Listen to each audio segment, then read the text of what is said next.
Hello, everyone. Welcome to Power Pantaloons podcast. My name is Tanya. I'm your holistic cancer wellness guide. And today we have with us Sarah. Welcome to the show, Sarah. Thank you. Thank you for having me today, Tanya. You're welcome. So, can you tell our audience who you are and a little about yourself, please? Sure. Hi, everyone. My name is Sarah M. I'm an author, and my book is called How I Survived the Killing Fields. And now I'm also an inspirational speaker. And sometimes I do some coaching as well. So that's what I do right now. Yeah. So, the killing field is your personal journey. I'd love to hear this story. Yes. Well, it happened in Cambodia.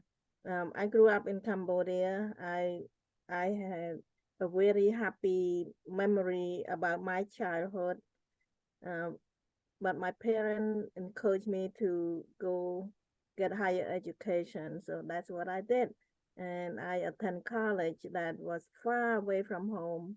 So I left all my loving family behind and went to pursue my college education.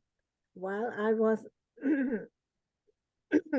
while I was away from home,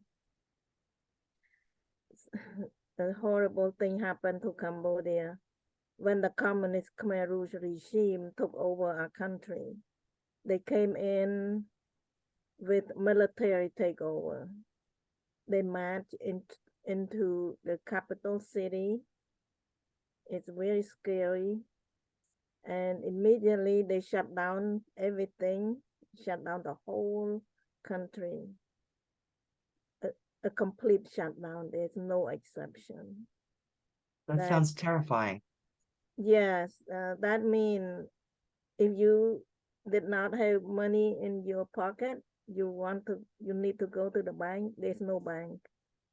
The bank is shut down, and you want to call your family. There's nothing.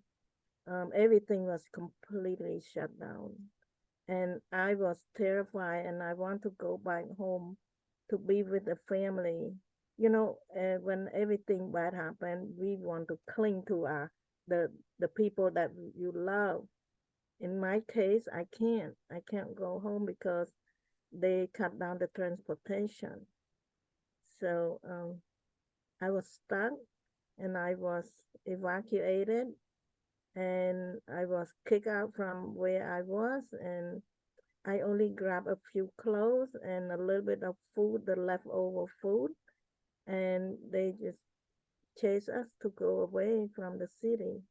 So the crowd, it was tremendous, and I followed the crowd, and I end up in many steps, many days of walking, sleeping on the ground, and so on. But I end up in the forced labor camp, the camp that was controlled by armed guard, and there was 1,000 in this particular camp. All of us are single men and women, and they put us to work extremely hard. So I was working in the rice field under the intense sun all day long, and I received very little food and very little time to sleep, and I was exhausted and starving all the time. So I end up getting sick. Many people getting sick. So when I got too sick to work, they sent me to the infirmary. The infirmary, they told me it's the hospital, but it's not really a hospital. It's the infirmary waiting for time to die. So when I realized that I will die if I don't do anything, you know, I try to find my way out.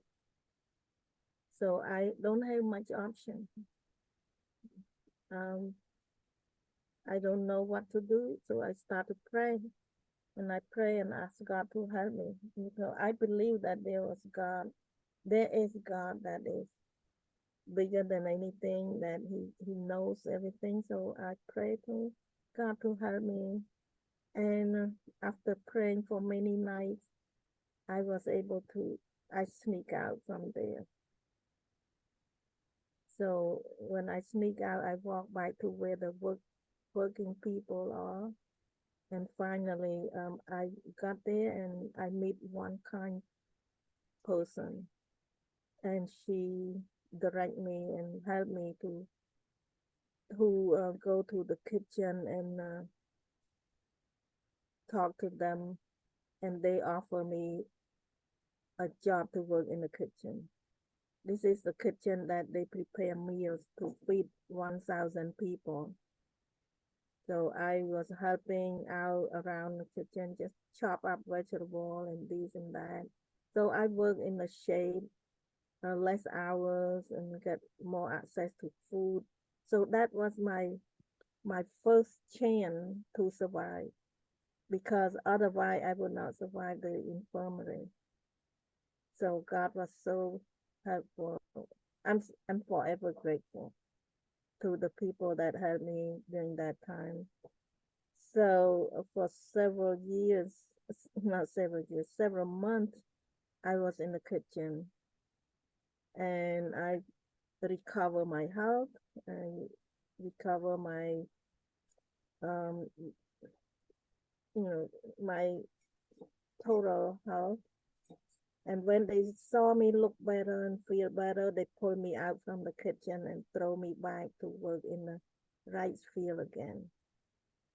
So uh, I went back to the rice field, and sure enough, my health started to decline again. But I was able to endure 4 years. During those 4 hard years, I was so close to death many times because I was exhausted, starved, and sick again. But I hold on to my hope. I hope that one day I will be able to go back home to find my family. So um, at the end of 4 years, they moved the camp to the jungle. When I realized that we are moving to the jungle, I I have a second thought, and I realized that that's not the direction I want to go, because my goal is to go find my family in my hometown, and the jungle it's the opposite direction. So that at that time, for some reason, I feel like I have courage to escape, but I cannot do it alone because I was frail, I was sick, not doing too well. So I gathered 3 friends to run away with me, and they all agreed to go with me. They are my support team, because without them I wouldn't make it.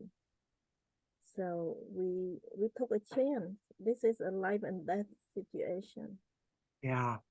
If we ever get caught, we never survive.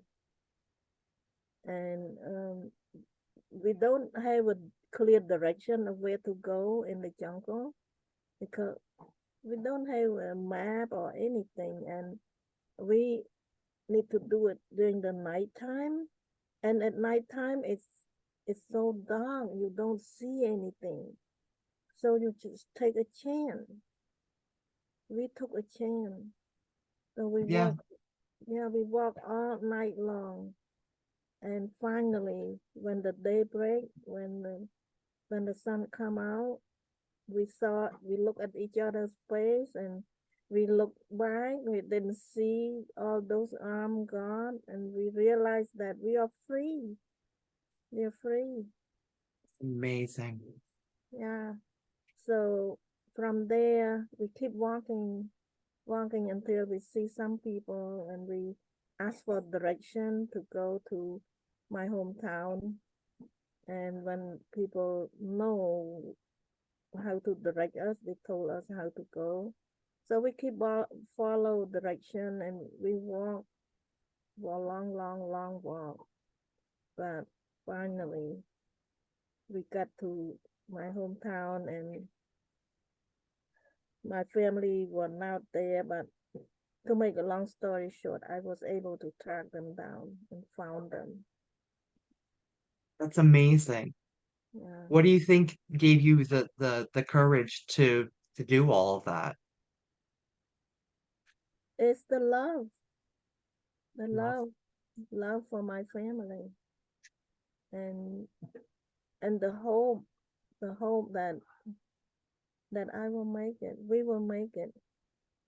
It's without hope we will not be able to do it. So That is an incredible story. And you know, to have the love and the hope to inspire the courage. It takes the right mindset to do that. Hundreds of miles of walking and I can't even imagine. yeah, It's truly amazing. yeah. When you have a direction, you know, when you have a purpose, you will fight for it. Yeah, that's absolutely amazing. Once you found your family, what happened then? When I found my family, they they helped me restore my health. I was in a bad shape. I was only skin and bone, and it took about a year to regain my health, gain my energy. So my friend that escaped with me lived with us for one whole year, and then they want to move on to look for their own family. So, and then at that time, my mom have have a vision that well, our country was pretty much destroyed by that time. There's so many people was killed and die of disease, starvation. So remember the camp that I told you there was originally 1,000 people. At the end, by the time that I escaped, there was probably less than 300 people. Wow. So yeah, a lot of death, a lot of suffering, and the country doesn't have any infrastructure. There's nothing. So my mom have a vision that one of us should leave the country to be able to survive and find some help and get by to help the whole family. So that person, it was me in my family, because my mom was sick at that time and she cannot travel, and my two little brother are too young, and my brother that is next to me, he just get married and all kind of complications. So I was the only one who can get out. And you were in your 20s at the time, right? Yeah, yeah. By that time I was mid-20. So Yeah. where did you end up going? We, I end up going to the Thai border. My mom have a cousin who also have planned to go cross the border, so she teamed me up with her cousin. So we went together, and we pay somebody to took us on the motorcycle ride. And when we get close to the border, we have to walk. We have to be careful because the Thai soldier got the border very strict. Yeah. So, and the border, there were plenty of landmines also. So it's dangerous. It's not easy. But for the sake of my family, we take a chance. We we cross the border, and We walked all night long in the mud, in the water, in the wood, and then finally we got to the other side. And Absolutely amazing. That took a lot of courage to do. yeah, yeah, that's another scary journey. Yeah, when I got to the other side, I found the refugee camp. This camp was set up by the United Nations, and they received us as a refugee. And I registered myself and looked for my relative. My my mom had another cousin who lived in United States, and she told me to look and find him. So I did. I made connection, and he was able to sponsor me to come to United States. So that's how I got out. It took me more than a year waiting in the border, but it's it's nothing. It's the process. At least I have hope that the next step will be better. So yeah, finally I arrived in United States in 1981. Uh, and rebuild That's my new life. that's tremendous. And what about your family? Were you able to get them out? A few years later, they they got out from the country, but by the time they got to the camp was closed. They stopped register new people. So my whole family was in the bad place. They are in danger. I I struggled during that time. I was so fearful for their life. I was just so worried that if the Thai soldier found them, they would beat them up and put them in jail and or kill them. So I lived in fear for 5 years. It took 5 years. 5 And years. 5 years, and my family live in hiding. There were people who came to the camp earlier than them. They dig the hole in the ground and try to hide them when the Thai soldier come and looking for for illegal people. So 5 years, That is five a years. long time. Yeah, yeah, yeah. Oh, I can't imagine. Like because one of the things that I stress is, if you didn't walk it, you can empathize about it, but you can't really understand what it's like. And the courage and the determination that you and your family had to have going through this horrible experience is tremendous. I can't wait to read your book. thank you. So that's my journey. When my family joined me in United States in 1989. 1989. Yeah, five years after they got to the camp. So, I graduated high school in 89. mm, I didn't know what was going on at all.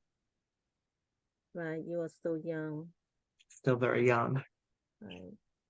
It's uh it's tremendous the amount of courage and bravery that you and your family exhibited in a time like I cannot imagine just how horrible it was. And you're indicating that it was love and hope that brought you through. But I would like to posit that there's more than that brought you through. Like, you know, just a strong will, determination. Mhm. And I believe you had to have the correct mindset to do that. Like, I think that at any point it would have been easier to easy enough to just give in and not fight. And a lot of people would just give in and not fight. And so I really feel like you had a tremendous amount of courage. Yeah, the people who pray that ask God to let them sleep forever, now to wake up. Yeah. Yeah.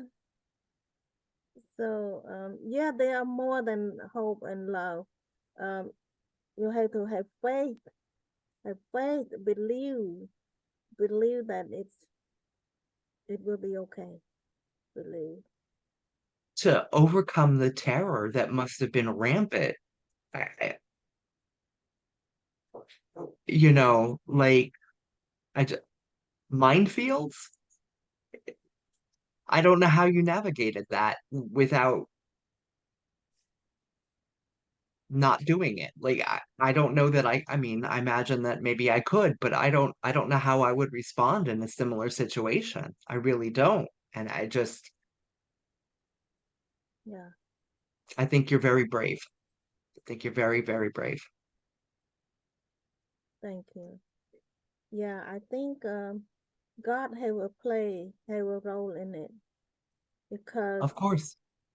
when I get out of the jungle and then walk through the village, and I realized that why these people are so free, why are now why they are not in the captivity in the camp. I have no idea why they are so free. And much later, I found out that the whole country was liberated 4 months before my escape. 4 months. And I was still in captivity. If I did not escape, I probably still there and probably didn't make it, probably die already. Yeah. Yeah. So with that lifetime, allow a lot more people to cross the border to Thailand before I did. And many of them died through the landmine. So they cleared the landmine for me. That's why I say God was protecting me. Oh, I'm grateful. Not grateful that other people died, but I'm grateful that the timing is perfect for me to make the journey. Yes. Yeah. I understand that. Okay, wow. Extremely powerful story. I'm a little overwhelmed. I think I need to do more reading about history. It's Yeah. an Yeah. incredible story. Appreciate that. So when you ask what other thing that helped me alive, keep me alive, I can say for sure that it's my resilience. Resiliency is because if I did not have a resilience, I would have give up, I would have give in, I would not keep moving forward, keep pushing forward. So that's why right now I love to talk about building a resilience. It's my favorite topic. It's your favorite topic? I Yeah. could see why. Absolutely. I think that when we go through traumas, whether they're bigger or smaller traumas, we learn from them and maybe eventually we have a little bit of gratitude for the journey that we took. Mhm. And then we teach others the skills that we learned when we've gone through these things. And Yeah. I'm not trying to equate what I went through with what you went through. They're very different. Um, but the mindset to get through them, I think, might be a little similar. Yeah. Yeah, it is. Um, mindset play a very big role, especially when we are going through that time. Yeah. I agree. I absolutely agree. I think mindset determines a lot. in any action that you take, but when you're handling or navigating something this traumatic, having the hope and the love to help bring you through influences how you navigate the trauma.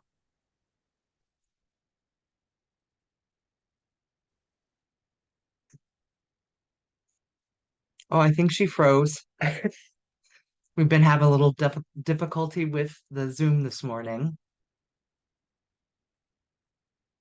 Ah, all right. Well, I don't know how to handle that. So I'm just going to talk for a minute and then hopefully she comes back. But if she does not, then we're going to go ahead and end the episode. But I think it's tremendous the journey that Sarah went through.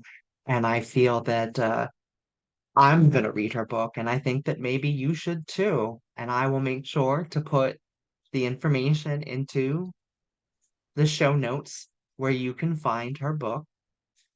And I thank you all very much for being here today.